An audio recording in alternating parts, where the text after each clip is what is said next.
Thank you for joining us on the long form story. I'm Niranjan. And on the show tonight, we are getting you 5 big stories that made the headlines and remain the headlines all of last week. The biggest headline, of course, this week has been around Bangladesh. It's got a new government in place now. Tarique Rahman has won the election, but India has a new headache. The Jamaat-e-Islami is tightening its grip on border states in Bangladesh, winning border seats along the India border. Along Bengal, Jamaat has won the seats, and we may be facing a new security challenge. And next up, we get you the story of a disturbing new narrative emerging out of Bhopal. After love jihad and land jihad, now claims of a so-called transgender jihad being made as protesters hit the streets. What's really going on? We get you the details and we go inside the story. From Bhopal to Manipur, we have a new government in place in Manipur, but the state continues to burn. Why is that happening? The full details on the show tonight. And then the story, next up, the story of India's most tainted police officer, Param Singh, falling from grace once again. He was sacked as commissioner. He's now been kicked out as the trustee in Lilavati. He was a director in Lilavati. He's been kicked out of there as well. He's come under scanner. Extortion charges emerging. We'll tell you his story and why he's one of India's most controversial. On the Epstein files, Ghislaine Maxwell, our international headline this week. Why is she going silent? Is there an Epstein cover-up? The silence and the story behind the silence on the long-form story tonight.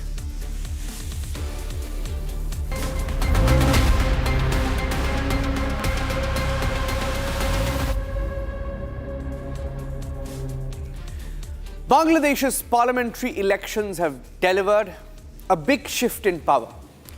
From a coup in 2024 to Yunus to Tarique Rahman and his Bangladesh Nationalist Party, which is the BNP, securing a landslide victory.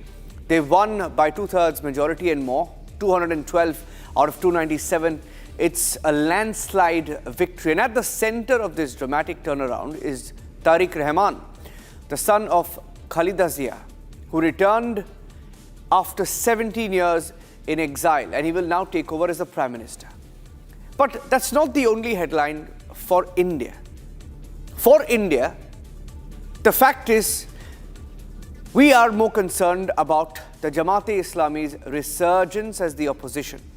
And given their influence in border states, they've won many seats or most of the border seats along the border with Bengal, many seats along the Assam border, some seats along the Meghalaya border, and some even along the Tripura border.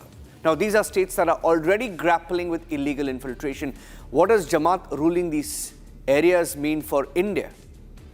Our focus on the long-form story is on the new threat that India faces from the new government in Bangladesh.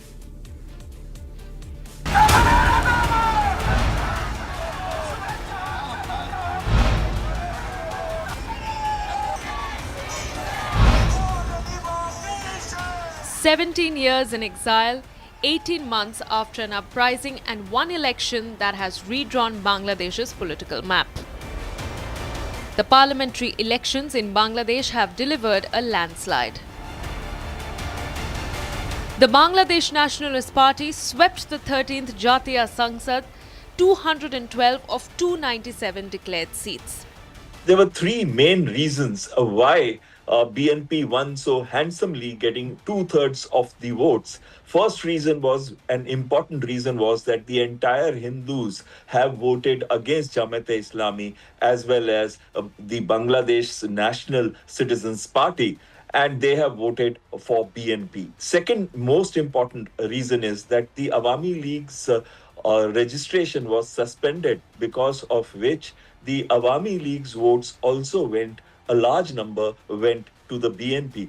Thirdly, and a very important reason, is also that Bangladesh is actually a Bengali Muslim country and not just a Muslim country, and that played a very significant role where people did not want violence, people did not want to support that party, Jamaat-e-Islami, which had actually taken a lead role along with Pakistan Army in creating deaths and killings of large number of Bangladeshis, as well as the large number of cases that came up against women harassment and women exploitation during 1971. At the center of it all is Tarique Rahman, Khaleda Zia's son. Exiled for 17 years, convicted under the Sheikh Hasina government, whose cases were overturned after the 2024 uprising. And now, Tarique Rahman is set to take charge as the Prime Minister. But even as BNP celebrates, a shadow looms over the verdict. Ladies and gentlemen, the results of the Bangladesh elections are out, and the headline is not what the media is telling you. The headline is not that BNP has won, that Tarique Rahman will be the next head. No, that is not the headline. The real headline is in the nature of the victory. The entire western border of Bangladesh, from the Chicken's Neck to the Bay of Bengal, has been won by the dangerous, hardline, radical, Islamist, Pakistan backing, Pakistan supporting Jamaat-e-Islami. Look at the map. The map reveals it all, ladies and gentlemen. The entire border with West Bengal and India has now been taken over by the Jamaat-e-Islami.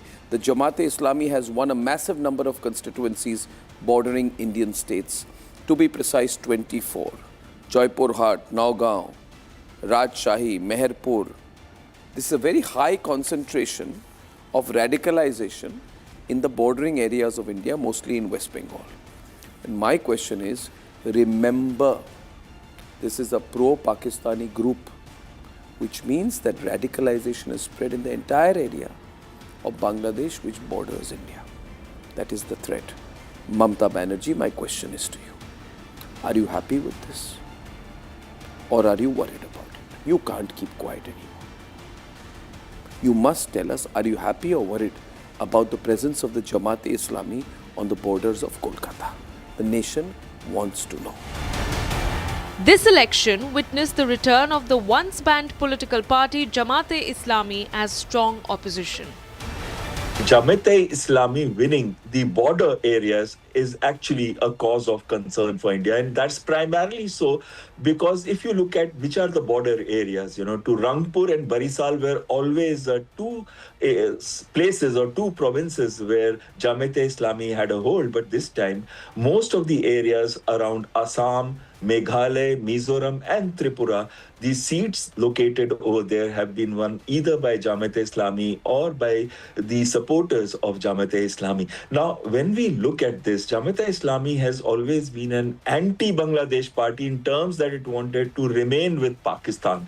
And secondly, it hates Hindus. Thirdly, it wants a Sharia law to become inside Bangladesh. And when it occupies a key position at the border states, imagine the disturbances that it can create within India, and India would have to watch out for that. An 11-party Islamist alliance and a footprint that runs dangerously close to India's borders. The people who lives around the border, especially Satkira, Chapainawabganj, Brahmanbaria, and as you showed many 7-8 districts, these people think there is a very high anti-Indian sentiment. There are a lot of madrasas there. They are trained in a way that they grow religious extremists, and they think that as because of the border killing, as because of the water share and other few issues, they think that India is their enemy. That's why the anti-Indian sentiment is so strong there. To understand why Jamaat's rise rings alarm bells in New Delhi, one will have to go back in time. Founded in 1941, Jamaat-e-Islami opposed Bangladesh's very birth. Groups accused of mass killings, sexual violence, and targeted attacks on Hindus. After the independence of Bangladesh, Jamaat was banned for misusing religion in politics. But the ban was lifted, and Jamaat returned not just to politics but to power. The group has won across sensitive border districts along West Bengal, Assam, and Tripura. Critically, near the Chicken's Neck corridor, India's narrow lifeline to the northeast. Siliguri corridor, which is just 22 kilometers north of Rangpur. I mean, it's just 22 kilometers in width, and it cuts off. If cut off, this area loses link with mainland India. That is, northeastern states lose their link with mainland India, and this 22 kilometers width is extremely important and crucial for us. So if any trouble is fermented over there, then it will be an issue to us. And so our armed forces would need to be more vigilant, and we would need to develop better relations with BNP and ensure that the elements, the Jamaat-e-Islami and fundamentalist elements that have won seats in areas that are close to our border are not able to create trouble. These districts hug West Bengal, Assam, and Meghalaya, regions already grappling with illegal infiltration. Jamaat-e-Islami, a party that India's security agencies have long flagged as hostile. Talking about the border, I think that, between the BSF, which is the border guarding force on the Indian side, and the border guards Bangladesh, which is the border guarding force on the Bangladesh side, there should be very direct and open cooperation. There should be a standard operating procedure to prevent any kind of incidents, either any incidents of violence or any incidents of infiltration. And that can only happen, the border can only be peaceful if the two border guarding forces directly consult and have a dialogue and work with each other on the basis of trust and for mutual benefit.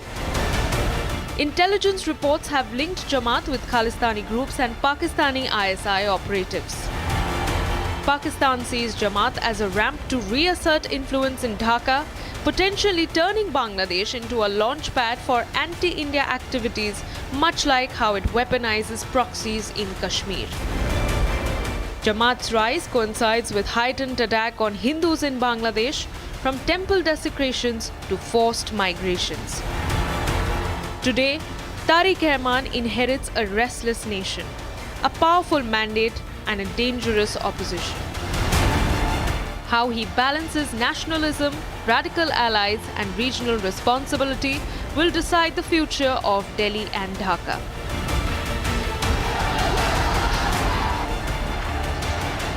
While the social unrest and democratic collapse in Bangladesh could unfold, a humanitarian crisis on the Indian border, the surge of radicalism on India's eastern front, particularly with parties like Jamaat gaining an active share in power, has added security concerns for Indians.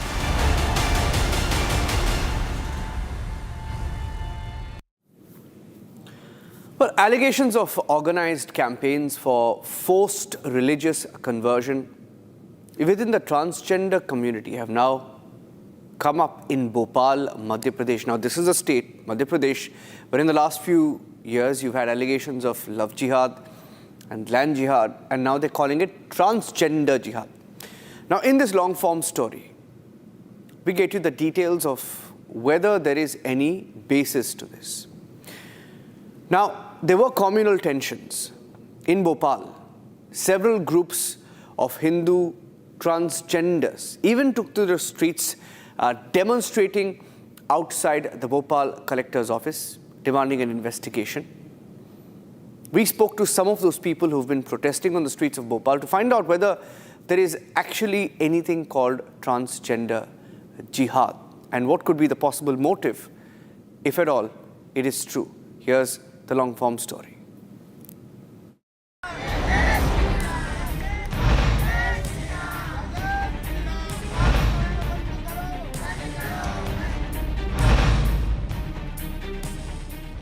India has truly seen it all. From love jihad to land jihad, and now Kinnar jihad. This as allegations of forced religious conversions arise within the transgender community, dubbed as Transgender Jihad. And that's not all.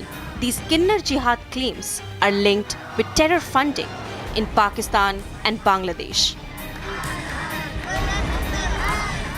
Madhya Pradesh में किन्नर जिहाद का विवाद थमने का नाम नहीं ले रहा है। किन्नर अखाड़े के प्रमुख ऋषि अजय दास और उनके साथ में सैकड़ों किन्नरों ने यह आरोप लगाए कि जो सुरैया हैं वो उनका धर्मांतरण करा रही हैं, उनको जबरन मांस खिलाया जाता है, कलमा पढ़ाया जाता है। और इसको लेकर काजल और तमाम जो किन्नर हैं वो सड़कों पर उतरे, विरोध प्रदर्शन किया, कलेक्ट्रेट में ज्ञापन दिया, पुलिस से कार्रवाई की मांग की। लेकिन दूसरा पक्ष सुरैया का है, जो कि भोपाल किन्नर समुदाय की प्रमुख हैं।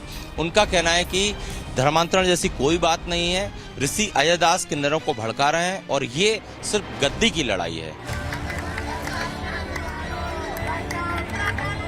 Soon enough, Republic was at ground zero, and the allegations gathered nothing short of explosive.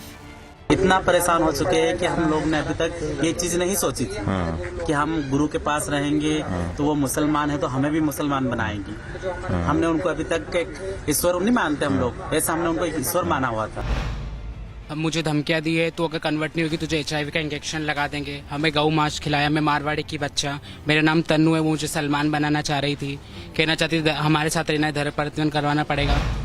कोई नवरात्रि में छुट्टी नहीं मिलती, मैं पूजा करती हूँ माता रानी की। मैंने काफ़ी बार बोला मुझे छुट्टी चाहिए नवरात्रि में, बोलते नहीं तुम ये धर्म छोड़ो, हमारे धर्म में आए, मुसलमान करो, जबरदस्ती हमको टॉर्चर करती थी। हमें गऊ मांस खिलाया, मैं मारवाड़ी की बच्चा। जाए हम सुअर बनाएगी और सलाम बोलना पड़ता, हम तो राम राम कहने वाला है। कलमा बोलो ला इलाहा इल्लल्लाह मोहम्मद रसूलुल्लाह। Those forced to convert had in fact taken to the streets in a demonstration outside the collector's office in Bhopal.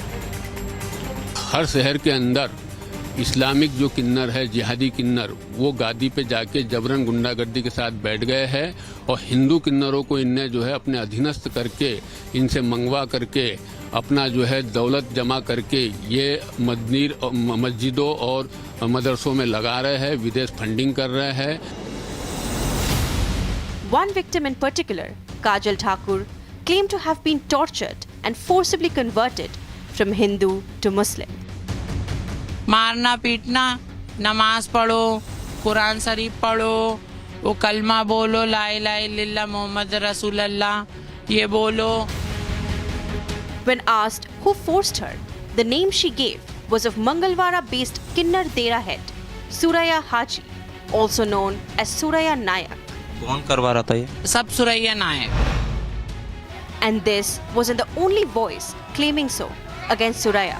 Suraya is alleged to have been systematically targeting Dera's Hindu disciples for conversion. जो हमारे सुरैया हाजी है, इसने बहुत ही अत्याचार किया है और अब हम इनके खिलाफ कड़ी से कड़ी, सख्त से सख्त कार्रवाई करना चाहते हैं। Members of the Vishwa Hindu Parishad furthered these claims. Ram मंदिर के समय बड़े बड़े किन्नरों ने लाखों लाखों रुपए राम मंदिर के लिए दिए, तो आज लेकिन जो षड्यंत्र चल रहा है, इंदौर में भी विषय हुआ, यहाँ पर भी जो विषय हुआ, उसके अंदर उन किन्नरों को धर्मांतरण किया जा रहा है और उनके पैसे का उपयोग कहीं ना कहीं टेरर फंडिंग, आतंकवादी गतिविधियों में और मजहबी कट्टरता पैदा करने वाले लोगों के पास जाएगा, जो एक बहुत बड़ा षड्यंत्र है और ऐसा विश्व हिंदू परिषद बिल्कुल नहीं होने देगा। From here stems the trade of accusations, at the center of which is Suraya Haji. देखिए, पहली बात तो ये है, जितने आरोप उनने मेरे खिलाफ लगाए सब झूठे हैं। उनका ना अगर कुछ प्रूफ है, सबूत है तो वो बतलाएं। जे नमाज पढ़वाती है, मैं खुद नमाज नहीं पढ़ती, मैं खुद ही नहीं पढ़ती नमाज। कलमा पढ़वाती है वो भी झूठ है, नमाज पढ़वाती है वो भी झूठ है, मीट खिलाती है बिल्कुल सरासर झूठ है।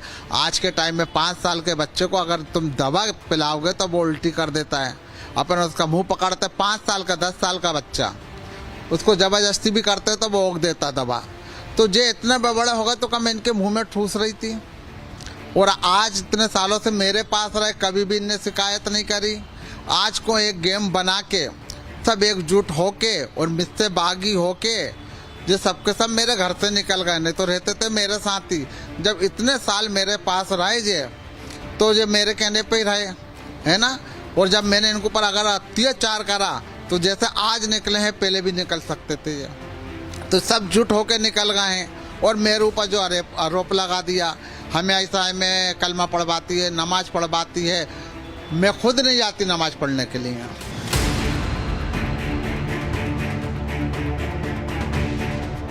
In a move to counter such conversion, several groups of Hindu transgenders decide to constitute their own Peeth and anoint the country's very first Kinnar Shankaracharya.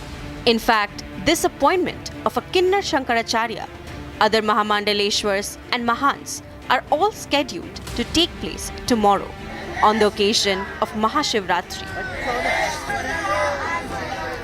Transgender leader Kajal Thakur, who provide discussions all around, is set to become the country's first eunuch Shankaracharya.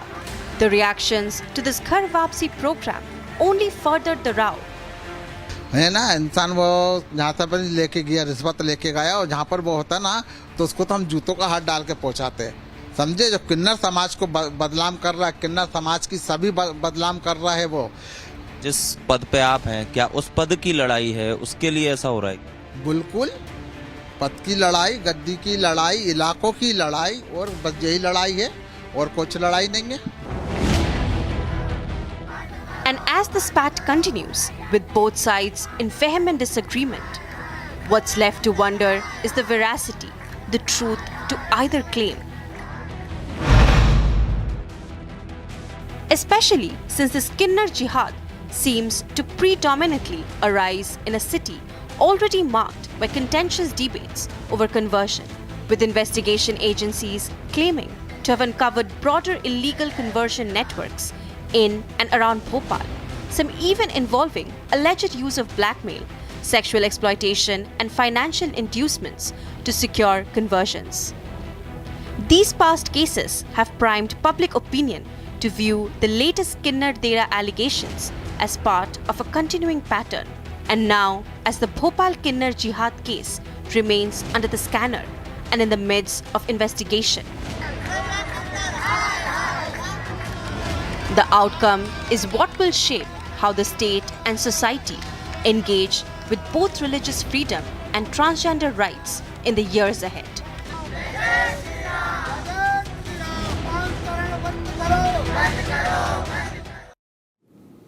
Okay, we'll have to look at that story in more detail to check whether there is any truth to it. Now, there have been tensions in Manipur despite the new government being in place. There have been decades-old ethnic fault lines which are now once again threatening stability in Manipur. Renewed clashes now involving Naga and even Kuki groups to unrest linked to poppy eradication drives that are underway in different parts of Manipur. Land disputes. Security situation is once again fragile despite the president rule being lifted and despite calls for reconciliation from the government and the centre, from Prime Minister Modi included. There is a new Chief Minister, Yumnam Khemchand Singh, who is now taken office. But protests, violence continues in different parts of the state.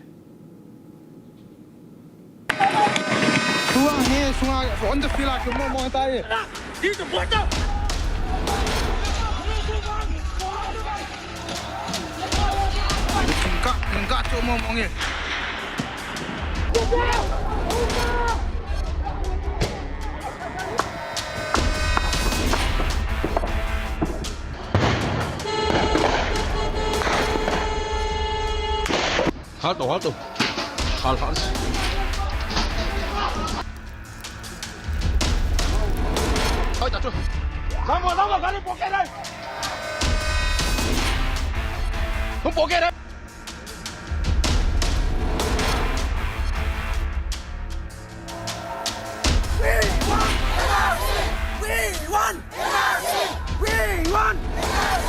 Testing times yet again for the state of Manipur.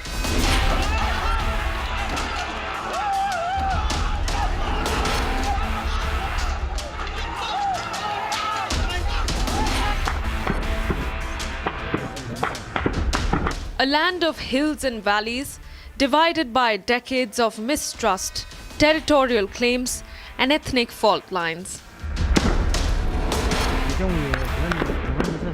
What began as localized disputes has evolved into one of India's longest-running internal conflicts.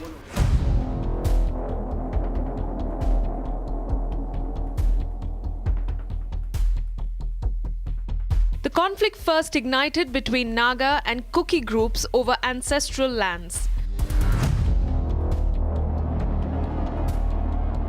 And decades later, Meitei-Kuki tensions over land and identity deepened the divide.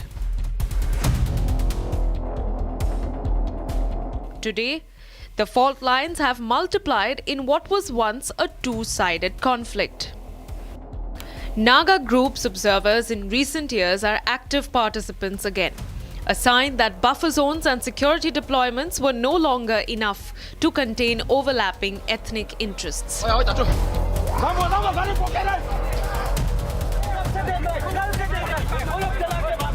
The UNC and the Kuki NP have also met in Kangpokpi, and it's a transparent situation. You cannot transplant poppy cultivations from somewhere physically unless you do in pictures, which the Manipur police have also been a part of.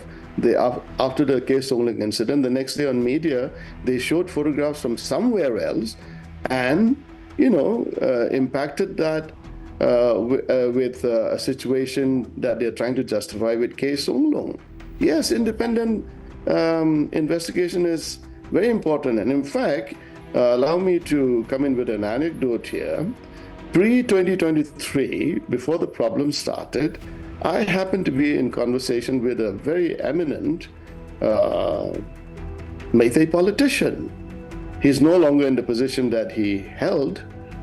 And in a conversation over WhatsApp, he said these poppy cultivations are a nuisance, etc., etc. And I highlighted the fact that these are, if they exist, villages trying to eke out a living because none of the funds for the hills, which has to come through the Imphal Secretariat, reaches these areas. And they are helpless and they are trying to make a living. The violence is no longer isolated, but it is spreading in Imphal. The Manipur Kangba Kongchat rally, a chant for a safe Manipur, reflected the growing anxiety. Times for the state. People of Manipur has now understood and realized that the ongoing crisis in the state of Manipur is completely a design of the government of India, and now it is time for the government of India to change its policy of waging proxy war against the people of Manipur using these Kuki narco-terrorist groups, which they have been mobilizing since 2008 in the name of a very deceitful agreement called Suspension of Operation Agreement. They have also failed to address the gross human rights violations of the people of Manipur for over 2.5 years. The IDPs of the state of Manipur are yet to return back to their respective homes. The people, the entire population of 3 million population are yet to get access to the state highways and national highways freely. And the government of India has not taken any necessary action, visible action against those narco-terrorist groups who has openly carried out terrorist attacks to the IDPs, to the innocent people, and to various aspects in the state of Manipur. Nearly a year into President's rule, residents navigate prolonged unrest and deep political uncertainty.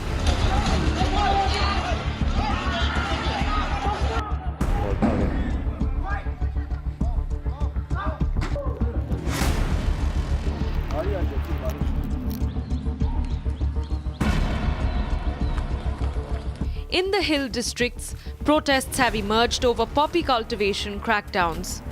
The campaign tied to alternate livelihood efforts has intensified tensions over land and belonging. But the crackdown has done more than destroy crops. Instead, it has sharpened competing claims over land, identity, and political leverage.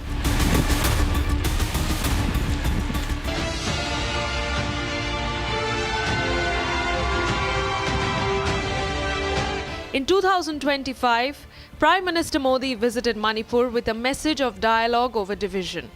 He explicitly called for a strong bridge of harmony between the hills and the valley, which was seen as a soft nudge away from the Kuki demand for total separate administration.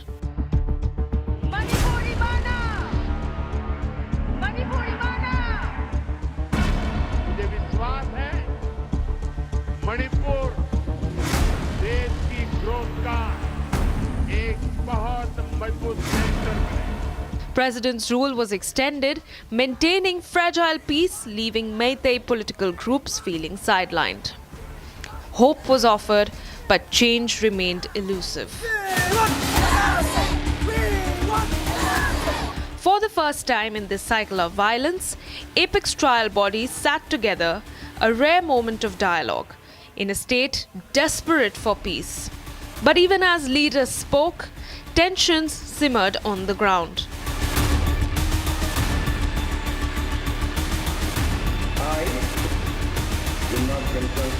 And now, a new Chief Minister, Yumnam Khemchand Singh, has been sworn in. But the change in leadership has not brought calm. Instead, the state is once again on edge.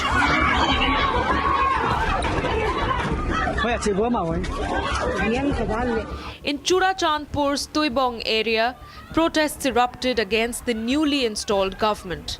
Demonstrators say the leadership does not represent their voice. The immediate trigger was Kuki MLAs extending support to the government. Protesters accused their representatives of defying community sentiment.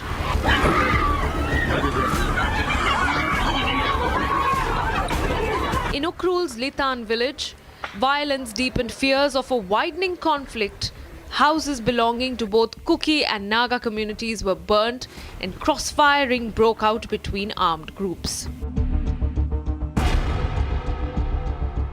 Authorities say the situation is tense, but under control. Meanwhile, on the ground, mistrust remains. Now is not the time to stay safe. The central BJP leaders have selected Manipur Yumnam Khemchand as the leader of the BJP legislative party, and he took on as the Chief Minister of Manipur on February 4, 2026 as the Chief Minister of Manipur. Subsequently, on February 7, unfortunately, a fresh tension was escalated in Ukrul district, Litan, where a Kuki and Tangkul has been exchanging, a tension between the two communities. Several houses were burned, many were injured. But on February 10, the state government has imposed this internet suspension all over the district. And later on February 13, the internet suspension was lifted. From decades-old dispute to expanding ethnic fault lines, from promises of harmony to recurring violence, from president's rule to a new chief minister, Manipur remains on edge.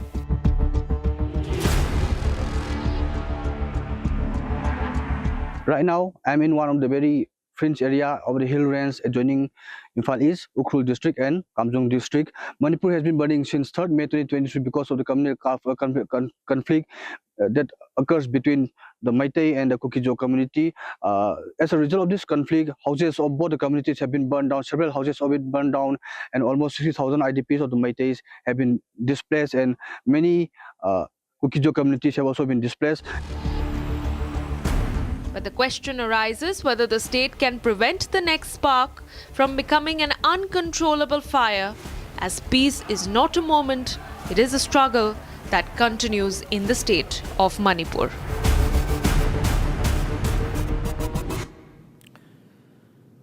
He's one of India's most controversial, most tainted police officers, and he's back in the spotlight. Param Singh, the former Mumbai police commissioner, disgraced, has now been removed as the executive director of Lilavati Hospital amid allegations of intimidation, extortion made by trustees and senior doctors at Lilavati.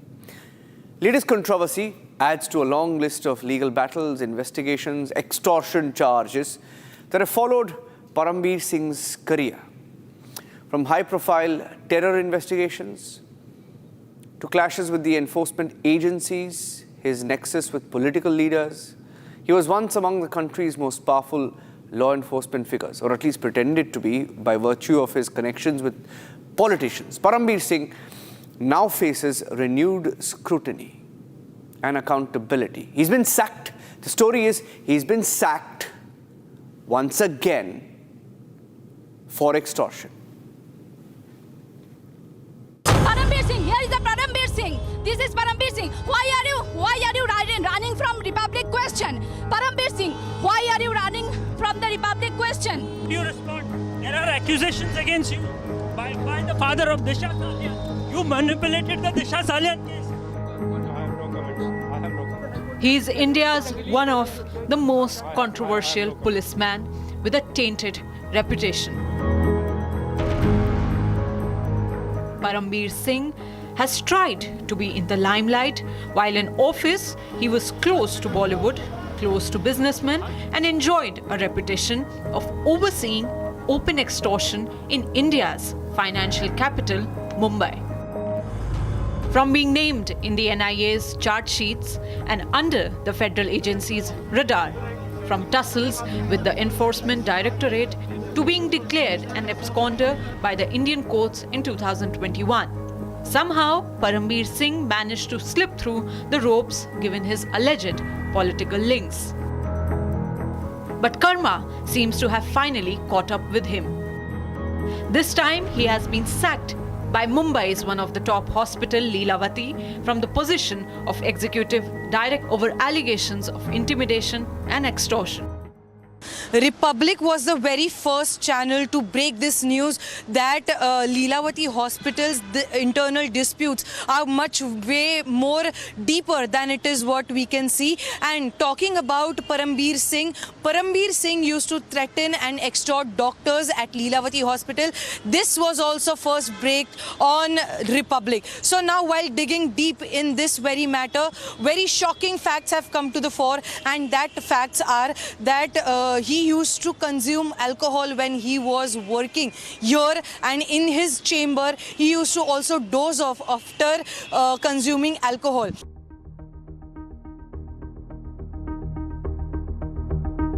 आपको पता है कि Lilavati hospital जो है मुंबई का, पूरे मुंबई में, पूरे महाराष्ट्र में बड़ा प्रेस्टिजियस हॉस्पिटल करके इसको माना जाता है. जो चीज़ें यहाँ पे घटी उसके बारे में मालूमात दिया, लेकिन ठीक है. उसके बाद में सस्पेंड करने के बाद में अभी तो रिटायर हो गए. रिटायर होने के बाद में लीलावती हॉस्पिटल में हमने सुना था वहाँ पे डायरेक्टर करके ज्वाइन हुए.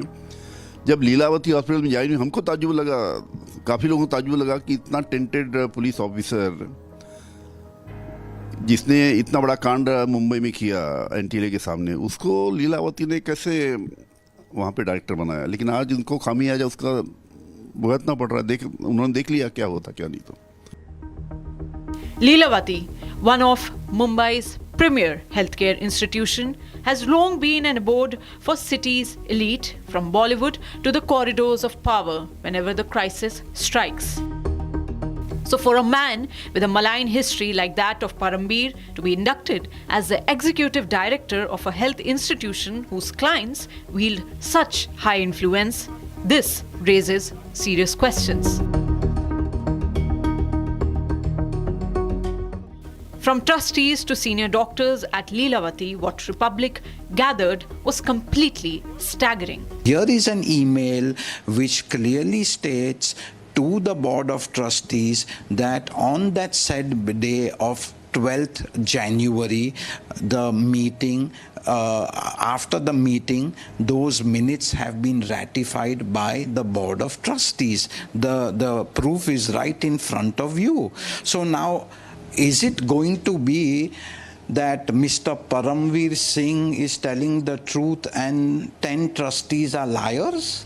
I mean, it's coming to that the 10 trustees which form the majority of the board of trustees, they happen to be sitting to be liars, and Mr. Paramveer Singh, who has signed the forged and fabricated minutes made by Rajesh Mehta, seems to be the gospel truth. Does this make any sense to you? Before 2 to 3 months, he has called more than 20 to 25 junior doctors who are working with Lilavati Hospital, and one by one he has asked and alluring the doctors that we will make you the consultant directly if you provide me around 20-25 lakhs. So he has one-to-one meeting with all of them, and he was trying to extort and bribe the doctors. But once we come to know this, once we had 5 to 7 minutes brief, then we come out of the office, then we all has complained to our CEO, Dr. Neeraj Utmani, as well as to our board of trustees. So further they have look out on these things. But once we come to know during such a period of time before 2 to 3 days, then we have gathered some kind of stand to tell about our story also from our side. Born in Chandigarh in 1964, Paramveer Singh graduated from Punjab University in 1983 before joining the Indian Police Service in 1988.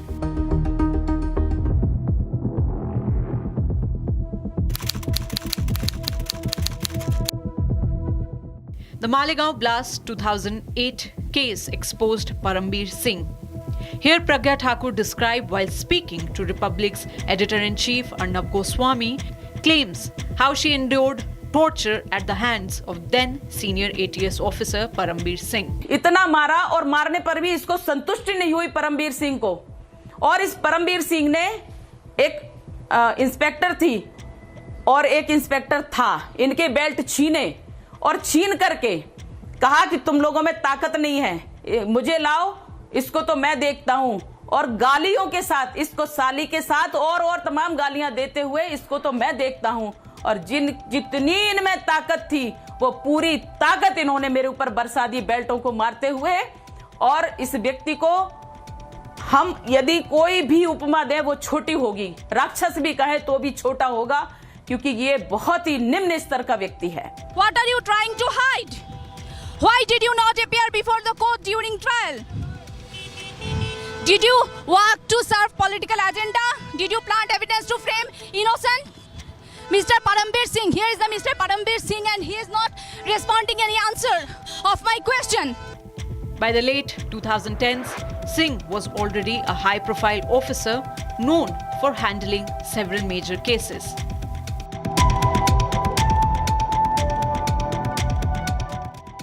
Paramveer was tasked with targeting Republic TV. It was him who planted fake cases on Republic along with Sachin Waze, the same cases that would go on to be proven false.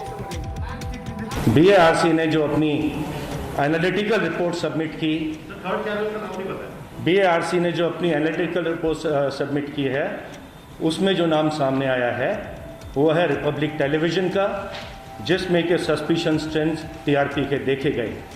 Paramveer Singh, are you ashamed of the fact? For years, Republic exposed Paramveer, questioning one of the most tainted officer India has ever seen. And in the course of doing all this, we have exposed a man with a motive called Paramveer Singh, who unfortunately happens to be the Mumbai Police Commissioner. But today, the ultimate evidence is with me. An email from the Broadcast Audience Research Council, the industry body BARC, the rating agency, which confirms that there is no evidence, no facts, no malpractice found against the Republic Media Network or the company that owns it, ARG Outlier Media Private Limited. Viewers, the rating agency has totally demolished Paramveer Singh's lie today. Under his watch, policemen murdered witnesses,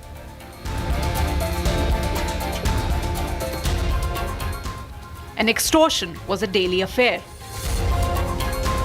मेरी complaints में ये बताया गया है कि mister परम सिंह ने किस तरह 2018 में झूठा MCOC का केस मुझ पर दर्ज किया और किस तरह करोड़ की उगाही उन्होंने पूरे मुझसे, मेरे फ्रेंड्स से, मेरी फैमिली से, मेरे जो भी टच में थे, जो भी बड़े बड़े लोग थे, बॉलीवुड फ्रेंड्स है मेरे, आइदर बिल्डर्स हो या ज्वेलर्स हो, उनको बुला के कैसे उसने उगाही की थी. But it was his dramatic 2021 showdown with the state government that thrust him back into the national spotlight. The controversy erupted after an SUV loaded with 20 gelatin sticks was discovered on Carmichael Road in South Mumbai, parked near the residence of the business tycoon Mukesh Ambani, triggering a massive security scare. Now here's what former Maharashtra Home Minister Anil Deshmukh recalled regarding the case to Republic. This was very shocking to Maharashtra as well as to whole of India. कि जो मुंबई का police commissioner है वही उसका mastermind Antilia case का है. इसकी जब बात सामने आई, ATS ने जो इंक्वायरी का हमको रिपोर्ट दिया, उसके बाद में एज ए होम मिनिस्टर मैंने तो उनकी पहले ट्रांसफ़र किया एक साइड पोस्ट पे, और ये सस्पेंड करने के बाद में, उसको ट्रांसफ़र करने के बाद में परमवीर को, उसने मेरे ऊपर जो एलिगेशन किया, फॉल्स एलिगेशन किया, 100 करोड़ का उसने एलिगेशन मेरे ऊपर किया. But the charge sheet filed by the National Investigation Agency against Sachin, Vaze and others have revealed a sensational plot. Republic TV is the only channel to have accessed the entire charge sheet that reveals the creation of the Jaish-ul-Hind alibi used by Sachin Vaze.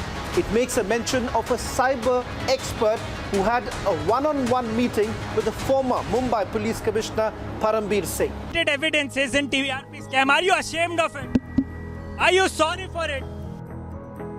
And now Parambir's unyielding effort to malign Republic's authenticity and efforts that were rendered useless. Evidence is in TRP scam. Are you ashamed of it? Are you sorry for it? Who were your political bosses? Who gave you orders to do that? You being on a constitutional post. You were an IPS officer. One statement. Are you sorry for it? Mr. Param Singh, are you ashamed of the fact that Enforcement Directorate has... But here, Arnab and his team exposed Parambir in 13 parts after the final TRP report was released. In all fake cases against Republic Media Network, Parambir Singh was exposed and Republic stood vindicated. Several cases, several chases. Yet nothing satiates Parambir Singh's appetite for greed and hunger for power. Once again, he's marred in a new case. A fresh slap in the face, but will he face the law?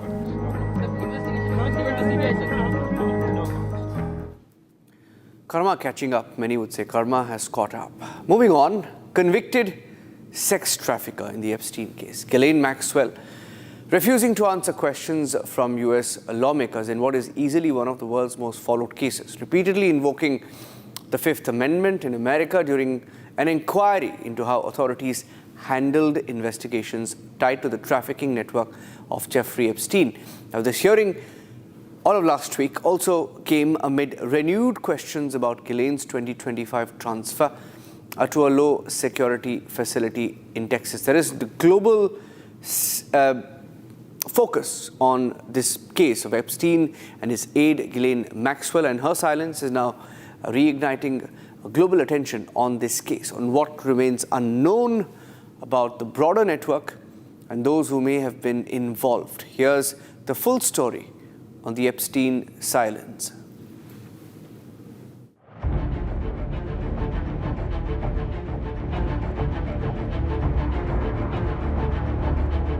I would like to answer your question, but on the advice of counsel, I respectfully decline to answer this question and any related questions. My habeas petition is pending in the Southern District of New York. I therefore invoke my right to silence under the Fifth Amendment to the US Constitution. This is Ghislaine Maxwell, a convicted accomplice of sex offender Jeffrey Epstein. She is refusing to speak, invoking the Fifth Amendment before US lawmakers, declining to answer questions about the trafficking network prosecutors say she helped facilitate. Her silence has reignited global scrutiny and revived unresolved questions about power, influence, and accountability. Ghislaine Maxwell appeared before the US House Oversight and Government Reform Committee as part of an inquiry into how authorities handled Epstein-related investigations. Lawmakers sought details about recruitment methods, associates, and potential co-conspirators. Ms. Maxwell, did you at any time play any role in Jeffrey Epstein's activities involving the recruitment, grooming, or trafficking of young women or girls? She declined to answer, repeatedly invoking her constitutional right against self-incrimination. I invoke my Fifth Amendment right to silence. Her legal team has suggested that she may cooperate fully if granted executive clemency from US President Donald Trump. Such clemency could take the form of a pardon or commutation of a 20-year federal prison sentence.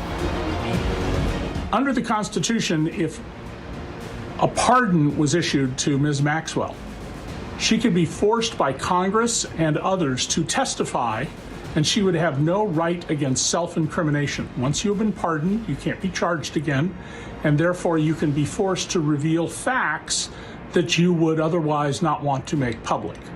On the other hand, if Donald Trump grants her clemency, that is, he lets her out of prison early, she still retains her Fifth Amendment rights against not having to make self-incriminating testimony.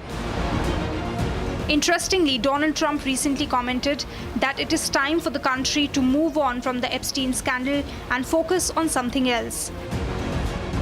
I think it's really time for the country to get onto something else, really. Now that nothing came out about me. In August 2025, Ghislaine Maxwell was transferred to a low-security prison in Texas.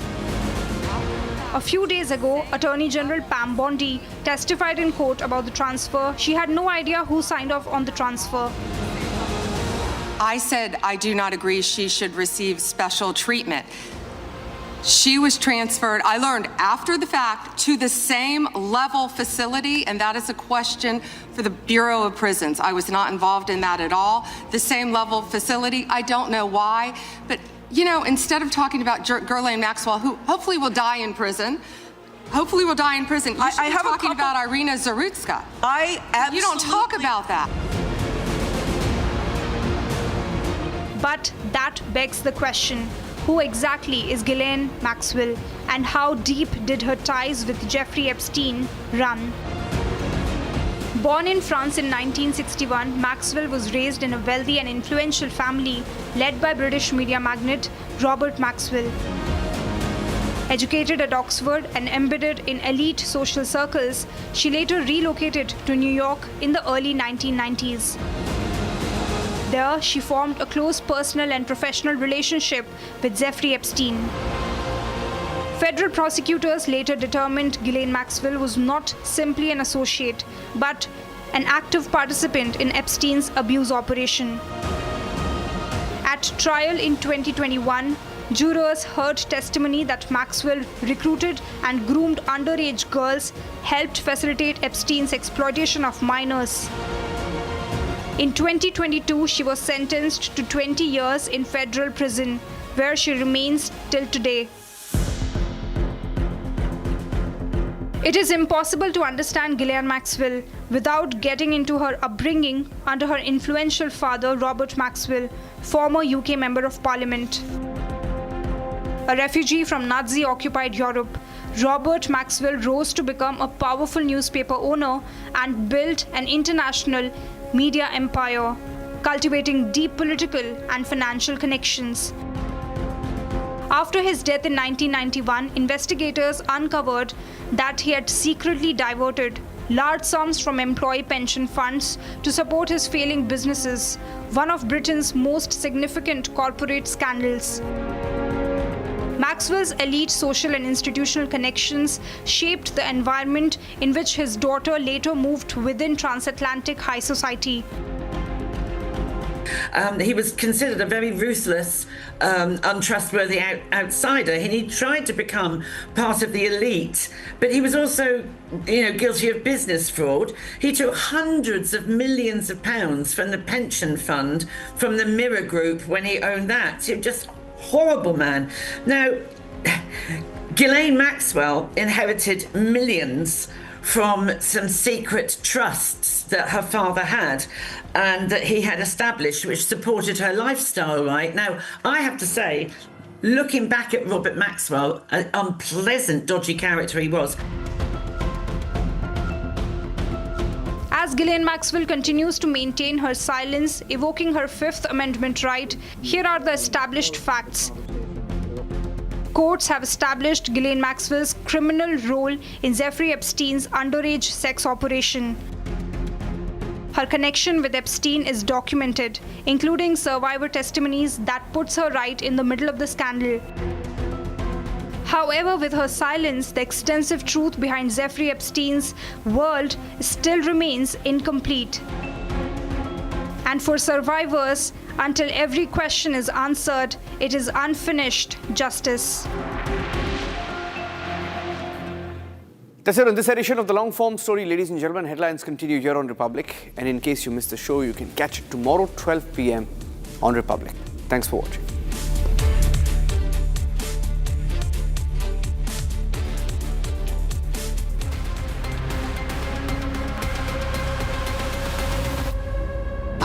Pure Suji pasta